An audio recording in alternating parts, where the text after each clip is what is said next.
வணக்கம் சகாக்களே. ஒரு வழியாக தேங்காயை மட்டும் எடுத்து அதை காய வச்சு கொண்டு போய் ஆட்டிட்டு வந்து வீட்டுக்கு யூஸ் பண்ணுற ரேஞ்சுக்கு நாங்கள் வந்து ரெடி பண்ணி வச்சாச்சு. இந்த வீடியோ ஃபுல்லாக பார்த்தீங்க அப்படின்னா தேங்காயை மட்டும் எடுக்கிறதுலேருந்து அதை கொண்டு போய் ஆட்டிட்டு வந்து அதை காய வச்சு வீட்டுக்கு யூஸ் பண்ணுற ரேஞ்சுக்கு ரெடி பண்ணுற வரைக்கும் என்னென்ன பண்ணணும் அப்படிங்கிற ப்ராசஸ் ஃபுல்லாக தான் இந்த வீடியோ இருக்க போகுது. வழக்கமாக நாங்கள் பார்த்தீங்க அப்படின்னா வீட்டு யூஸ்க்காக நான் வந்து தேங்காயை எடுக்கிறது வந்துட்டு நம்ம தென்னந்தோப்பில் தேங்காய் வெட்டிட்டு மிச்ச களிகாய்களை வந்து கழிச்சு போட்டு போயிடுவாங்க. அதாவது கொஞ்சம் சின்ன காய்களாக இருக்கிறது, ரொம்ப காஞ்ச காய்களாக இருக்கிறதுலாம் வந்துட்டு களிப்பாட்டு காய்கள் அப்படின்னு சொல்லிட்டு கழிச்சிருவாங்க. கொஞ்சம் பச்சை காயாக இருந்துச்சு பார்த்தீங்க அப்படின்னா அந்த காய்களை ஒரு 10 நாளைக்கு வந்து நாங்கள் காய விட்டுருவோம். அதுக்கப்புறம் தான் வந்துட்டு வெட்டி வைப்போம். இப்போ நம்ம வெட்டி வைக்கிற தேங்காய்கள் எல்லாமே வந்துட்டு களிப்பாட்டு காய்கள் தான். இதில் நெத்து ரொம்ப நல்லாவே இருக்கும். அவங்களுக்கு வந்து சைஸ் சின்னதாக இருக்குன்னு சொல்லிட்டு கழிச்சிருவாங்க. இந்த காய்களை வந்து இப்போ வெட்டி வச்சாச்சு. எப்போவுமே பார்த்தீங்க அப்படின்னா தேங்காய்களை வெட்டும்போது வந்துட்டு தேங்காய் பூ எனக்கு ஒரு 2-3 கிடச்சிரும். அதாவது முளைக்கட்டிய தேங்காய் தண்ணியெல்லாம் சேர்ந்து ஒரு பஞ்சு மாதிரி உள்ளே உருவாயிருக்கும். டேஸ்ட்டு சூப்பராக இருக்கும். அது ரொம்ப சத்தானதும் கூட சொல்லுவாங்க. தேங்காய் மட்டும் இல்லாமல் நம்ம நொங்குலேயும் வந்துட்டு அந்த மாதிரி இருக்கும். நீங்கள் யாராவது சாப்பிட்ருந்தீங்க அப்படின்னா கமெண்ட்டில் கண்டிப்பாக சொல்லுங்கள். தேங்காய்கள் எல்லாம் வெட்டினதுக்கப்புறம் கொண்டு வந்து வீட்டில் நாங்கள் முன்னாடி தரைத்தளத்தில் வந்துட்டு காய போட்டுருவோம். இது வந்து நல்ல நம்ம மே மாதம் வெயில் அடிக்கும்போது காய போட்டிருந்தோம் அப்படின்னா ஒரு 5லேருந்து 7 நாளைக்குள்ளே வந்து நல்ல எண்ணெய் ஆட்டுற பதத்துக்கு நல்லா காஞ்சிருக்கும்.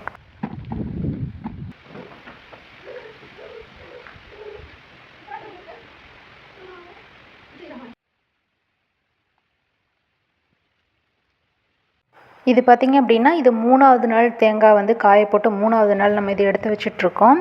இப்பப்போ வந்து இடையில மழை வேறு வந்துடுது. நம்ம அதனால் எடுத்து வைக்கிறதா இருக்குது. இல்லை அப்படின்னா நம்ம இப்படியே காய போட்டு நைட்டுக்கு மட்டும் மேலே வந்து படுதா போட்டு மூடிடுவோம், பனி படாமல் இருக்குது அப்படின்றதுக்காக. இது பார்த்திங்க அப்படின்னா தேங்காய் உடைச்சி 7வது நாள் இது வந்து நம்ம தேங்காவை காய வச்சு எடுத்து வைக்கிறது. இப்போ கொஞ்சம் நல்லா காஞ்சிருந்துச்சு.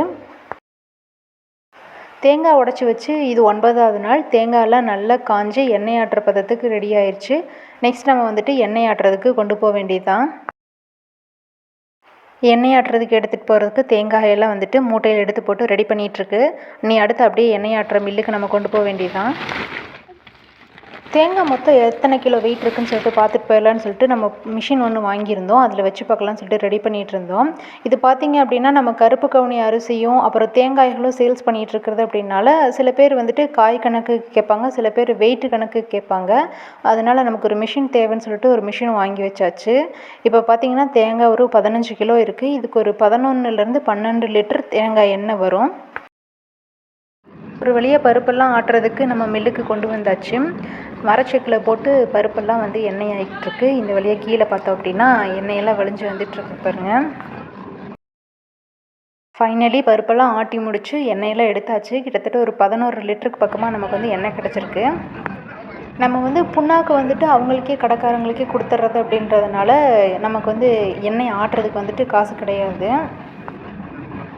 வீட்டுக்கு கொண்டு வந்ததுக்கப்புறம் வந்துட்டு கசடெல்லாம் படிகிறதுக்கு ஒரு 2 நாள் ஆகும்னு சொல்லிட்டு நம்ம அப்படியே விட்டாச்சு. கேன்லேயே அடியில் அந்த கசடெல்லாம் படிஞ்சதுக்கப்புறம் எண்ணெயை வந்து ஒரு பாத்திரத்தில் போசியில் மாற்றி அதை அப்படியே சூடு பண்ணி எடுத்து வச்சிடலான்னு சொல்லிட்டு போசியில் மாற்றி அடுப்பில் வச்சு கொஞ்சம் அப்படியே எண்ணெயை காய்ச்சி வச்சிட்டோம் அப்படின்னா ஒரு 2-3 மாதம் ஆனாலும் நமக்கு வந்துட்டு எந்த ஒரு ஸ்மெல்லும் வராது. நம்ம சமையலுக்கு யூஸ் பண்ணிக்கலாம், தலைக்கும் யூஸ் பண்ணிக்கலாம்.